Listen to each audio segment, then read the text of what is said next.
നമസ്കാരം സുഹൃത്തുക്കളെ, എൻ്റെ പേര് Aswathi. Welcome to Harshitham edtech.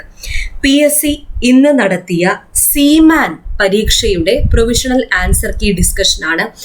LGS നിലവാരത്തിലുള്ള എക്സാം ആയിരുന്നേ. അപ്പോൾ 80 GK ചോദ്യങ്ങൾ, അതുപോലെ 20 മാത്സ് ആൻഡ് മെന്റലബിലിറ്റി ക്വസ്റ്റ്യൻസ്. അപ്പോൾ ഇനി വരുന്ന LDC, LGS, സെക്രട്ടേറിയറ്റ്, OA മുതലായ പരീക്ഷ എഴുതുന്ന ആൾക്കാർ എന്തായാലും ഈ ക്വസ്റ്റ്യൻ പേപ്പർ ഒന്ന് വർക്കൗട്ട് ചെയ്തിട്ട് പോണേ. ഇനി ക്വസ്റ്റ്യൻസ് റിപ്പീറ്റ് ചെയ്യാനുള്ള ചാൻസ് ഉണ്ട്. അപ്പോൾ ആൻസർ കീ ഒന്ന് പരിശോധിക്കാം. ആദ്യത്തെ ചോദ്യം, ഇന്ത്യൻ ഭരണഘടന സംബന്ധിച്ച് താഴെ പറയുന്നവയിൽ ശരിയായ പ്രസ്താവന ഏതാണ്? നിർദ്ദേശക തത്വങ്ങൾ ഭരണഘടനയുടെ 4-ാം അധ്യായത്തിലാണ്. ശരി. മൗലിക അവകാശങ്ങൾ 6 എണ്ണമുണ്ട്. ശരി. ലിഖിത ഭരണഘടനയാണ് ഇന്ത്യയുടേത്. ശരി. ഇത് 3ഉമാണ് ശരി.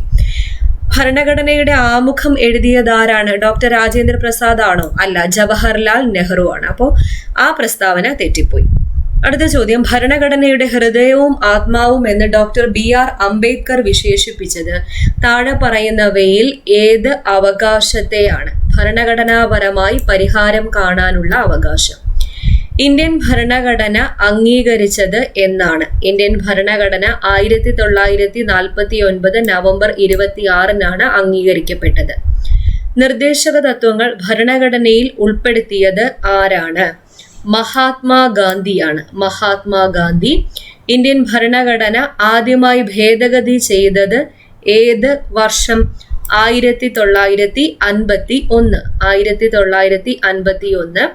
ഇന്ത്യയുടെ 1-ാം സ്വാതന്ത്ര്യ സമരവുമായി ബന്ധപ്പെട്ട് താഴെ പറയുന്നവയിൽ ശരിയല്ലാത്തത് ഏത്? ശരിയല്ലാത്തത് ആദ്യത്തെ രക്തസാക്ഷി ഝാൻസി റാണിയാണ്. തെറ്റാണ്. ആരായിരുന്നു? മംഗൾ പാണ്ഡെ. ഡൽഹിയിൽ കലാപം നയിച്ചത് ബഹദൂർ ഷാ രണ്ടാമൻ. ശരി. ഹിന്ദു മുസ്ലിം ഐക്യമായിരുന്നു കലാപത്തിന്റെ യഥാർത്ഥ ശക്തി. ഇത് രണ്ടും ശരിയാണ്. ശരിയല്ലാത്ത പ്രസ്താവന 1 മാത്രം. സാരേ ജഹാം സെ അച്ഛ എന്ന ഗാനം രചിച്ചത് ആരാണ്? അല്ലാമ മുഹമ്മദ് ഇക്ബാൽ ആണ്. ഗാന്ധിജിയുമായി ബന്ധപ്പെട്ട് താഴെ പറയുന്നവയിൽ ശരിയല്ലാത്തത് ഏത്? 4ാമത്തെ പ്രസ്താവനയാണ്. ഗാന്ധിജി അവസാനം കേരളത്തിൽ വന്നത് പയ്യന്നൂർ സത്യാഗ്രഹവുമായി ബന്ധപ്പെട്ടാണ്. ക്ഷേത്രപ്രവേശന വിളംബരവുമായി ബന്ധപ്പെട്ടാണ് ഗാന്ധിജി അവസാനമായിട്ട് കേരളത്തിൽ വന്നത്. അപ്പൊ അത് മാത്രമാണ് തെറ്റിപ്പോയത്. ഗാന്ധിജി 2ാം വട്ടമേശ സമ്മേളനത്തിൽ പങ്കെടുത്തിട്ടുണ്ട്. ശരി. 5 തവണ കേരളത്തിൽ വന്നിട്ടുണ്ട്. ശരി. മഹാത്മാ എന്ന് ഗാന്ധിജിയെ ആദ്യമായി വിളിച്ചത് ടാഗോർ ആണ്. ശരി. ബ്രഹ്മസമാജം സ്ഥാപിച്ചത് ആര്? ബ്രഹ്മസമാജം രാജാറാം മോഹൻ റോയ് ആണ് സ്ഥാപിച്ചത്. ഇന്ത്യൻ ദേശീയ പതാകയുമായി ബന്ധപ്പെട്ട് ശരിയായ പ്രസ്താവന ഏത് എന്ന് തിരഞ്ഞെടുക്കുക. സാരനാഥിലെ അശോക സ്തംഭത്തിൽ നിന്ന് എടുത്തതാണ് ദേശീയ മുദ്ര. അശോക ചക്രത്തിൽ 21 ആരക്കാലല്ല 24 ആരക്കാലാണ്. അപ്പൊ അത് തെറ്റിപ്പോയി. 1947 ഇന്നത്തെ ത്രിവർണ പതാക സ്വീകരിച്ചത്. 1ഉം 3ഉം ശരിയായിട്ടുള്ള പ്രസ്താവനകളാണ്. കുണ്ടറ വിളംബരം നടന്നത് എന്ന്? കുണ്ടറ വിളംബരം 1809 ജനുവരി മാസം 11. മലബാർ കലാപവുമായി ബന്ധപ്പെട്ട് ശരിയായ പ്രസ്താവനകൾ ഏതെല്ലാം? മലബാർ കലാപം നടന്നത് 1921 മലബാർ കലാപത്തിന് ഖിലാഫത്ത് പ്രസ്ഥാനത്തിന് പിന്തുണയുണ്ടായിരുന്നു. ഇത് രണ്ടുമാണ് ശരി. പ്രൈമറി വിദ്യാഭ്യാസം സൗജന്യമാക്കിക്കൊണ്ട് വിളംബരം പുറപ്പെടുവിച്ചത് ആരാണ്? ഗൗരി പാർവതി ഭായി ആണ്. ബ്രിട്ടീഷുകാർക്കെതിരെ കേരളത്തിൽ നടന്ന ആദ്യത്തെ സംഘടിത കലാപം ഏത്? ആറ്റിങ്ങൽ കലാപം. പഴശ്ശിരാജാവ് വീരചരമം പ്രാപിച്ചത് എന്ന്? പഴശ്ശിരാജാവ് 1805 നവംബർ മാസം 30 വീരചരമം പ്രാപിച്ചത്. മാനവ വികസന സൂചികയുടെ പട്ടികയിൽ മുൻപിൽ നിൽക്കുന്ന രാജ്യം ഏതാണ്? സ്വിറ്റ്സർലൻഡ്. കേരളത്തിൽ ഇപ്പോൾ സാക്ഷരതാ നിരക്ക് എത്ര ശതമാനമാണ്? 94%. സാമ്പത്തികാസൂത്രണം എന്ന ആശയം ഇന്ത്യ കൈക്കൊണ്ട രാജ്യം ഏതാണ്? Soviet union. ഭക്രാനങ്കൽ ഡാം ഏത് നദിയിലാണ് നിർമ്മിച്ചിട്ടുള്ളത്? സത്ലജ് നദിയിലാണ്. Tata institute of fundamental research സ്ഥാപിക്കുന്നതിന് നേതൃത്വം നൽകിയ വ്യക്തി ആര്? ഹോമി ജഹാംഗീർ ബാബ. ഇന്ത്യക്കകത്തും പുറത്തും ഇന്ത്യൻ കലകൾ പ്രചരിപ്പിക്കുന്നതിനായി ആരംഭിച്ച ലളിതകലാ അക്കാദമിയുടെ ആസ്ഥാനം എവിടെയാണ്? ഇതൊക്കെ SCERT ബേസ്ഡ് ആയിട്ട് വന്ന ചോദ്യങ്ങളാണ്. ന്യൂഡൽഹി. താഴെ പറയുന്നവരിൽ ആരാണ് സ്വതന്ത്ര ഇന്ത്യയിലെ ആദ്യത്തെ റെയിൽവേ മന്ത്രി? ജോൺ മത്തായി. ദേശീയ ഊർജ സംരക്ഷണ ദിനം എന്നാണ്? ദേശീയ ഊർജ സംരക്ഷണ ദിനം ഡിസംബർ മാസം 14 ISROയുടെ ചന്ദ്രയാൻ 3 ദൗത്യവുമായി ബന്ധപ്പെട്ട് ശരിയായ പ്രസ്താവനകൾ ഏതെല്ലാം? 2023 ജൂലൈ 14 സതീഷ് ധവാൻ ബഹിരാകാശ കേന്ദ്രത്തിൽ നിന്നും വിക്ഷേപിച്ചു. 2023 ഓഗസ്റ്റ് 5 ചന്ദ്രന്റെ ഭ്രമണപഥത്തിൽ പ്രവേശിച്ചു. 2023 ഓഗസ്റ്റ് 23 ചന്ദ്രന്റെ ദക്ഷിണ ധ്രുവത്തിന് സമീപം ലാൻഡ് ചെയ്തു. എല്ലാം ശരിയാണ്. കേരളത്തിലെ ഇടനാടുകളെ സംബന്ധിച്ച പ്രസ്താവനകളിൽ ശരിയല്ലാത്തത് കണ്ടെത്തുക. ഇടനാടുകളെ സംബന്ധിച്ച പ്രസ്താവനകളിൽ ശരിയല്ലാത്തത് 2ഉം 3ഉം ആണ്. ശരിയായിട്ടുള്ളത് സമുദ്രനിരപ്പിൽ നിന്നും 7.5 മീറ്റർ മുതൽ 75 മീറ്റർ വരെ ഉയരം. ഇടനാട് ചെറിയ കുന്നുകളും താഴ്വരകളും നദീതടങ്ങളും ചേർന്നതാണ്. അപ്പൊ 2ഉം 3ഉം ശരിയല്ലാത്തവയാണ്. കേരളത്തിലെ വിവിധ വെള്ളച്ചാട്ടങ്ങൾ, ജില്ലകൾ എന്നിവയുടെ പട്ടിക ചുവടെ നൽകുന്നവയിൽ നിന്നും ശരിയല്ലാത്തത് കണ്ടെത്തുക. വാഴച്ചാൽ പത്തനംതിട്ട. അതിരപ്പള്ളി വാഴച്ചാൽ എവിടെയാണ്? തൃശ്ശൂരാണ്. തുഷാരഗിരി കോഴിക്കോട്, ചീയപ്പാറ ഇടുക്കി, പാലരുവി കൊല്ലം. പത്തനംതിട്ടയിലുള്ളത് ഏതാണ്? പെരുന്തേനരുവിയാണ്. കേരളത്തിലെ മത്സ്യബന്ധന മേഖലയുമായി ബന്ധപ്പെട്ട് ശരിയായ പ്രസ്താവന കണ്ടെത്തുക. മത്സ്യബന്ധന മേഖലയുമായി ബന്ധപ്പെട്ട് മത്സ്യഫെഡ് ആരംഭിച്ചത് 1984. ആസ്ഥാനം തിരുവനന്തപുരം. ഇന്ത്യയിൽ നിന്നും ഏറ്റവും അധികം കയറ്റുമതി ചെയ്യപ്പെടുന്ന കേരളത്തിലെ അലങ്കാര മത്സ്യമാണ് മിസ് കേരള. എല്ലാം ശരിയാണ്.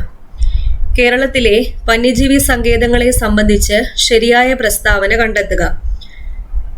കേരളത്തിൽ പൂമ്പാറ്റകളുടെ ദേശാടനം ആദ്യമായി നിരീക്ഷിക്കപ്പെട്ട വന്യജീവി സങ്കേതം ആറളമാണ്. സൈലന്റ് വാലി ഓഫ് കണ്ണൂർ എന്നറിയപ്പെടുന്നത് ആറളം. ഇത് രണ്ടുമാണ് ശരിയായിട്ടുള്ള പ്രസ്താവനകൾ.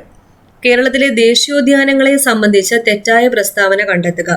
ദേശീയോദ്യാനങ്ങളെ സംബന്ധിച്ച് 2ഉം 4ഉം തെറ്റാണ്. ഏറ്റവും കൂടുതൽ ദേശീയോദ്യാനം ഇടുക്കിയാണ്. ഏറ്റവും ചെറിയ ദേശീയോദ്യാനം പാമ്പാടും ചോലയാണ്. ഇത് 2ഉം ശരിയാണ്. അപ്പോൾ 2ഉം 4ഉം തെറ്റാണ്. 2ഉം 4ഉം തെറ്റായിട്ടുള്ള പ്രസ്താവനകൾ. കേരളത്തിലെ കിഴക്കോട്ടൊഴുകുന്ന നദികളുടെ ശരിയായ ജോഡി താഴെ തന്നിരിക്കുന്നതിൽ നിന്നും കണ്ടെത്തുക. ഇവിടെ കബനിയും പാമ്പാറും, കബനി, ഭവാനി, പാമ്പാർ, കബനിയും പാമ്പാറുമാണ് ഇവിടെ തന്നിരിക്കുന്നത്. അടുത്ത ചോദ്യം, വികേന്ദ്രീകൃത ആസൂത്രണ സംവിധാനത്തിൽ ബ്ലോക്ക് പഞ്ചായത്തുകളുടെ ധർമ്മം ചുവടെ പറയുന്നതിൽ ഏത്? പദ്ധതികൾ വിലയിരുത്തി മുൻഗണനാക്രമത്തിൽ ജില്ലാതലത്തിൽ സമർപ്പിക്കുക. കേരളത്തിലെ ഏറ്റവും വലിയ ശുദ്ധജല തടാകം ഏതാണ്? ശാസ്താംകോട്ട കായലാണ്. താഴെ പറയുന്നവയിൽ കടൽത്തീരം ഇല്ലാത്ത ജില്ല ഏത്? കടൽത്തീരം ഇല്ലാത്തത് കോട്ടയം. കക്കാട് ജലവൈദ്യുത പദ്ധതി ഏത് ജില്ലയിലാണ്? കക്കാട് പത്തനംതിട്ട ജില്ലയിലാണ്. ഇന്ത്യയുടെ കിഴക്കൻ തീര സമതലവുമായി ബന്ധപ്പെട്ട പ്രസ്താവനയിൽ ശരിയല്ലാത്തത് കണ്ടെത്തുക. ശരിയല്ലാത്തത് 2ഉം 3ഉം ആണ്. ശരിയായിട്ടുള്ളത് ബംഗാൾ ഉൾക്കടലിനും പൂർവ്വഘട്ടത്തിനും ഇടയിലാണ് കിഴക്കൻ തീര സമതലം സ്ഥിതി ചെയ്യുന്നത്. ഡെൽറ്റ രൂപീകരണം നടക്കുന്നു. അപ്പൊ 2ഉം 3ഉം ശരിയല്ല. ഹിമാലയൻ നദികളുമായി ബന്ധപ്പെട്ട പ്രസ്താവനകളിൽ ശരിയല്ലാത്തത് കണ്ടെത്തുക. ഹിമാലയൻ നദികളുമായി ബന്ധപ്പെട്ടതിൽ ശരിയല്ലാത്തത് 3ഉം 4ഉം. അതിവിസ്തൃതമായ വൃഷ്ടി പ്രദേശം, അപരദന തീവ്രത കൂടുതൽ. ഇതൊക്കെ SCERT ഫാക്ട്സ് ആണ് കേട്ടോ. അപ്പോൾ 3ഉം 4ഉം ആണ് ശരിയല്ലാത്തത്. അടുത്ത ചോദ്യം, താഴെ പറയുന്നവയിൽ ഇന്ത്യയുടെ പടിഞ്ഞാറ് തീരത്ത് സ്ഥിതി ചെയ്യുന്ന തുറമുഖങ്ങൾ കണ്ടെത്തുക. പടിഞ്ഞാറ് തീരത്ത് സ്ഥിതി ചെയ്യുന്നത് നേവാശേവയും കാൺലയുമാണ്. ഹാൽദിയ, വിശാഖപട്ടണം കിഴക്കൻ തീര തുറമുഖങ്ങളാണ്.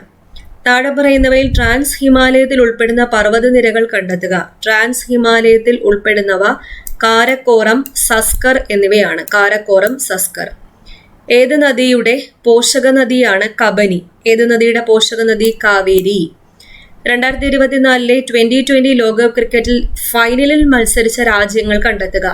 2020 ലോകകപ്പ് ക്രിക്കറ്റ് കിരീടം നേടിയത് ഇന്ത്യ ഫൈനലിൽ പരാജയപ്പെടുത്തിയത് ദക്ഷിണാഫ്രിക്കയാണ്. അപ്പൊ ഇന്ത്യയും ദക്ഷിണാഫ്രിക്കയുമാണ് ഉത്തരം. 2023 വയലാർ അവാർഡ് നേടിയ വ്യക്തി ആര്?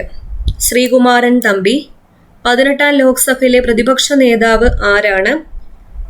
രാഹുൽ ഗാന്ധി. 2024 G20 ഉച്ചകോടിക്ക് വേദിയാകുന്ന രാജ്യം ഏത്? ബ്രസീൽ. താഴെ പറയുന്നവയിൽ ഏതൊക്കെ മേഖലകളിൽ നിന്ന് ലഭിക്കുന്ന വരുമാനമാണ് രാജ്യത്തിന്റെ ദേശീയ വരുമാനമായി കണക്കാക്കുന്നത്? വ്യാവസായിക മേഖല, കാർഷിക മേഖല, സേവന മേഖല. 3 മാത്രം. കഥകളിയിലെ വേഷങ്ങൾ താഴെ പറയുന്നവയിൽ നിന്നും കണ്ടെത്തുക. കഥകളിയിലെ വേഷങ്ങൾ കത്തി, കരി, താടി, പച്ച, മിനുക്ക് എന്നിവയാണ്. 1ഉം 3ഉം. കളിക്കാരുടെ എണ്ണം 11ആയി നിശ്ചയിച്ചിട്ടുള്ളത് താഴെ പറയുന്ന ഏതൊക്കെ കളിയിലാണ്? 1ഉം 3ഉം ആണേ. ക്രിക്കറ്റ്, ഹോക്കി, ഫുട്ബോൾ എന്നിവയിൽ 11ആണ് കളിക്കാരുടെ എണ്ണം. താഴെ പറയുന്നവയിൽ മഹാകവി വള്ളത്തോൾ നാരായണ മേനോന്റെ കൃതിയിൽ ഉൾപ്പെടാത്തത് ഏത്? വള്ളത്തോൾ നാരായണ മേനോന്റെ കൃതിയിൽ ഉൾപ്പെടാത്തത് രാത്രിമഴ. ബദിരവിലാപം, ഋതുവിലാസം, കൊച്ചുസീത ഇതെല്ലാം വള്ളത്തോൾ നാരായണ മേനോന്റെ കൃതികളാണ്. രാത്രിമഴ, അമ്പലമണി ആരുടേതാ? സുഗതകുമാരി. താഴെ പറയുന്നവരിൽ അമേരിക്കൻ പ്രസിഡന്റ് പദവി വഹിക്കാത്തത് ആരാണ്? അമേരിക്കൻ പ്രസിഡന്റ് പദവി വഹിക്കാത്തത് ഹിലരി ക്ലിന്റൺ ആണ്. ഇവിടെ option 1 Hillary Clinton, Barack Obama ഉണ്ട്, ജോ ബൈഡൻ, ഡൊണാൾഡ് ട്രംപ് ഉണ്ട്. ഇവിടെ ഹിലരി. ഇപ്പൊ ഇതോടെ ഓഡ് വൺ ഔട്ടായിട്ട് നിൽക്കുന്നത് 3 മാത്രം. ഈ ഓപ്ഷൻസ് നോക്കിയാണ് PSC ഉത്തരം കൊടുത്തേക്കുന്നത്. ഇന്ത്യയിലെ പുതിയ പാർലമെന്റ് മന്ദിരത്തിന്റെ ഉദ്ഘാടനത്തിന്റെ ഭാഗമായി പുറത്തിറക്കിയ പ്രത്യേക സ്മാരക നാണയത്തിന്റെ മൂല്യം എത്രയാണ്? 75 രൂപ. ഇന്ത്യയുടെ പഴയ പാർലമെന്റ് മന്ദിരം ഇനി ഏതു പേരിലാണ് അറിയപ്പെടുന്നത്? സംവിധാൻ സദൻ. ബെഞ്ചമിൻ നെതന്യാഹു ഏത് രാജ്യത്തെ പ്രധാനമന്ത്രിയാണ്? ഇസ്രായേൽ. താഴെ പറയുന്ന ആരുടെ ജന്മദിനമാണ് ജൂൺ 12 ബാലവേല വിരുദ്ധ ദിനമായി ആചരിക്കുന്നത്? An Frank. ആഹാര ശൃംഖലയിലെ 1ാമത്തെ കണ്ണിയാകാൻ സാധ്യതയുള്ളത് താഴെ പറയുന്നവയിൽ ഏതാണ്? പുല്ലാണ്, അതായത് ഹരിതസസ്യങ്ങൾ. ചന്ദ്രശങ്കര ഏത് കാർഷിക വിളയുടെ സങ്കര ഇനമാണ്? തെങ്ങാണ്. പിത്തരസം ഉൽപ്പാദിപ്പിക്കുന്ന അവയവം ഏത്? കരളാണ്. വായ്പുണ്ണ് ഏത് ജീവകത്തിന്റെ കുറവ് കൊണ്ടുണ്ടാകുന്നതാണ്? വായ്പുണ്ണ് ജീവകം B. താഴെ പറയുന്നവയിൽ ശരിയായ ജോഡി അല്ലെങ്കിൽ ജോഡികൾ കണ്ടെത്തുക. ദേശീയ പാർക്ക്, സൈലന്റ് വാലി, ഇത് മാത്രമാണ് ശരിയായിട്ടുള്ളത്. ശാന്തി സ്വരൂപ് ഭട്നാഗർ അവാർഡ് താഴെ പറയുന്ന ഏത് മേഖലയിലുള്ള വ്യക്തികൾക്കാണ് നൽകുന്നത്? ശാസ്ത്രജ്ഞർക്കാണ് നൽകുന്നത്. ഇന്ത്യയിലെ ശാസ്ത്രജ്ഞരെ ആദരിക്കുന്നതിനായി ഏർപ്പെടുത്തിയ പുതിയ അവാർഡ് ഏത്? രാഷ്ട്രീയ വിജ്ഞാൻ പുരസ്കാർ. താഴെ പറയുന്നവയിൽ ആസിഡിന്റെ പൊതു സ്വഭാവങ്ങൾ ഏവ? ആസിഡിന്റെ പൊതു സ്വഭാവങ്ങൾ നീല ലിറ്റ്മസിനെ ചുവപ്പാക്കുന്നു. pH മൂല്യം 7ൽ കുറവാണ്. 2 സമതല ദർപ്പണങ്ങൾ 60 ഡിഗ്രി കോണളവിൽ വെച്ചാൽ അവയ്ക്കിടയിൽ ഉണ്ടാകുന്ന പ്രതിബിംബങ്ങളുടെ എണ്ണം എത്ര? പ്രതിബിംബങ്ങളുടെ എണ്ണം 5. താഴെ പറയുന്നവയിൽ സൂര്യോദയം ആദ്യം ദൃശ്യമാകുന്ന സംസ്ഥാനം ഏതാണ്? സൂര്യോദയം ആസാം. ദോലന ചലനത്തിൽ പെടാത്തവ ഏതെല്ലാം? ദോലന ചലനത്തിൽ പെടാത്തവ ഫാനിലെ ദളങ്ങളുടെ ചലനവും പിന്നെ സൈക്കിളിന്റെ ചക്രങ്ങളുടെ ചലനവുമാണ്. ആട്ടുകട്ടിലിന്റെ ചലനം, ക്ലോക്കിലെ പെൻഡുലത്തിന്റെ ചലനം ഇതെല്ലാം ദോലനമാണ്, ഓസിലേഷൻ ആണ്. ഹൈഡ്രജൻ എന്ന മൂലകം കണ്ടെത്തിയ ശാസ്ത്രജ്ഞൻ ആര്? ഹൈഡ്രജൻ കണ്ടെത്തിയത് ഹെൻറി കാവൻഡിഷ്.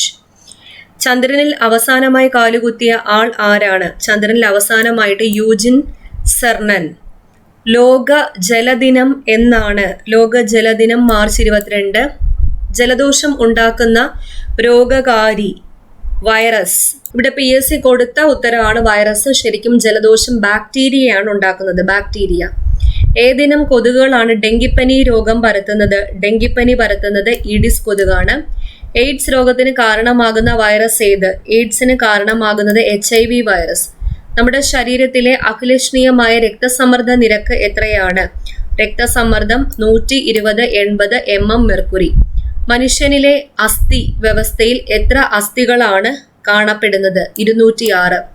പല്ലുകൾക്ക് വെളുപ്പ് നിറം നൽകുന്ന ഘടകം ഏതാണ്? ഇനാമൽ ആണ്. ഇനാമൽ. ഒരു മുതിർന്ന മനുഷ്യന്റെ ഹൃദയം 1 മിനിറ്റിൽ ശരാശരി എത്ര തവണ സ്പന്ദിക്കും? 72. പുകയില ഉപയോഗം കൊണ്ട് ശ്വാസകോശത്തിലെ വായു അറകളുടെ ഇലാസ്തികത നഷ്ടപ്പെടുകയും ശ്വസന പ്രതല വിസ്തീർണം കുറയുകയും ചെയ്യുന്ന രോഗം ബ്രോങ്കൈറ്റിസ്. ജീവിതശൈലി രോഗത്തിന് ഉദാഹരണമല്ലാത്തത് ഏത്? ജീവിതശൈലി രോഗത്തിന് ഉദാഹരണമല്ലാത്ത ടൈഫോയിഡ്, പൊണ്ണത്തടി, പ്രമേഹം, ഹൃദ്രോഗം, ഫാറ്റി ലിവർ ഒക്കെ ജീവിതശൈലി രോഗങ്ങളാണ്. കേരള സർക്കാരിന്റെ സമ്പൂർണ്ണ അവയവദാന പദ്ധതിക്ക് നൽകിയ പേര് എന്ത്? മൃതസഞ്ജീവിനി. ഇരവികുളം ദേശീയോദ്യാനത്തിൽ പ്രധാനമായും സംരക്ഷിക്കപ്പെടുന്നത് ഏത് ജീവിയെയാണ്? വരയാട്. പഴം, പച്ചക്കറി എന്നിവ ശാസ്ത്രീയമായി കൃഷി ചെയ്യുന്ന രീതിക്ക് പറയുന്ന പേരാണ് ഹോർട്ടിക്കൾച്ചർ. പവിത്ര, അന്നപൂർണ, ഹ്രസ്വ എന്നിവ മികച്ച വിളവ് നൽകുന്ന ഏത് വിത്തിനങ്ങളാണ്? നെല്ലാണ്. ജീവൻ രക്ഷാ മരുന്നുകൾ ഉൾപ്പെടെയുള്ള മരുന്നുകളുടെ വില പൊതുവിപണിയിൽ നിയന്ത്രിച്ച് നിർത്തി പാവപ്പെട്ട രോഗികൾക്ക് വളരെ വില കുറച്ച് മരുന്നുകൾ ലഭ്യമാക്കാനായി കേരള മെഡിക്കൽ സർവീസ് കോർപ്പറേഷന് കീഴിൽ ആരംഭിച്ച സംവിധാനം കാരുണ്യ കമ്മ്യൂണിറ്റി ഫാർമസി. അടുത്ത മാത്സ് ആൻഡ് മെന്റലബിലിറ്റി ചോദ്യങ്ങൾ. 213⁸ എന്ന സംഖ്യയുടെ ഒറ്റയുടെ സ്ഥാനത്തെ അക്കം ഏത്? ഒറ്റയുടെ സ്ഥാനത്തെ അക്കം 1 ആണ്. 24, 15, 36 എന്നീ സംഖ്യകൾ കൊണ്ട് ഹരിക്കാൻ കഴിയുന്ന ഏറ്റവും വലിയ 4 അക്ക സംഖ്യ ഏത്? 9720. 527.864 എന്ന ദശാംശ സംഖ്യയിൽ എത്ര 1/100കൾ ഉണ്ട്? 6. 7 and 1/2 5 and 1/4 മടങ്ങ് എത്രയാണ്? 39.375. 36 × 24 = 864 ആയാൽ 0.036 × 2.4 വാല്യൂ 0.0864. 75ന്റെ 20% 180ന്റെ 45% തമ്മിൽ കൂട്ടിയാൽ കിട്ടുന്ന തുക എന്താണ്? 96.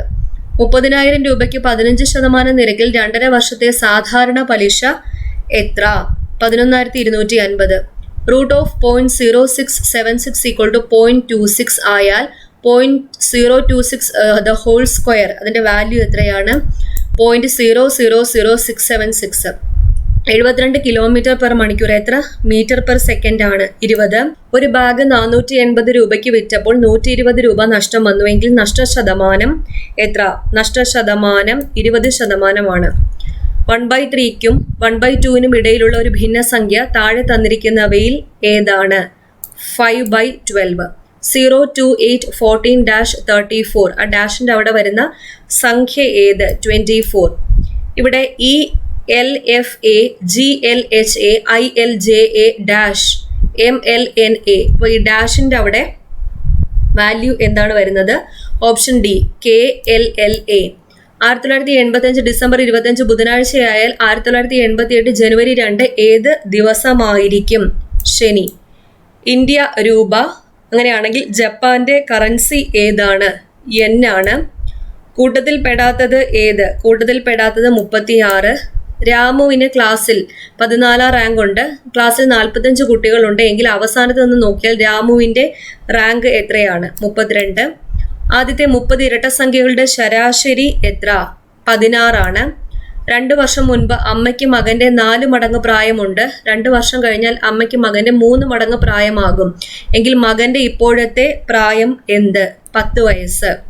ഒരു കോഡ് ഭാഷയിൽ ലോട്ടസ് എന്ന വാക്കിനെ 26437 എന്ന് എഴുതിയാൽ അതേ കോഡ് ഭാഷ ഉപയോഗിച്ച് TULSO എന്നത് എങ്ങനെ എഴുതാം? 43276. ഓക്കെ, അപ്പൊ ഇത്രയാണ് ഈ പരീക്ഷയ്ക്ക് ചോദിച്ച 100 ചോദ്യങ്ങൾ. 80 GK ചോദ്യങ്ങൾ, കറണ്ട് അഫയേഴ്സ് എല്ലാം ഉൾപ്പെടെ 80 എണ്ണം, ബാക്കി 20 മാത്സ് ആൻഡ് മെന്റലബിലിറ്റി. അപ്പൊ LGSന്റെ അതേ സിലബസിൽ നടന്ന പരീക്ഷയാണ്. ഓക്കെ, അപ്പൊ ഈ ഒരു ആൻസർ കീ എല്ലാവർക്കും ഒന്ന് ഷെയർ ചെയ്ത് കൊടുത്തിരിക്കുക. ഇന്നത്തെ ചോദ്യങ്ങൾ നിങ്ങൾ ഉറപ്പായിട്ട് പഠിച്ചിരിക്കണേ. അടുത്ത ക്ലാസ്സിൽ വീണ്ടും കാണാം.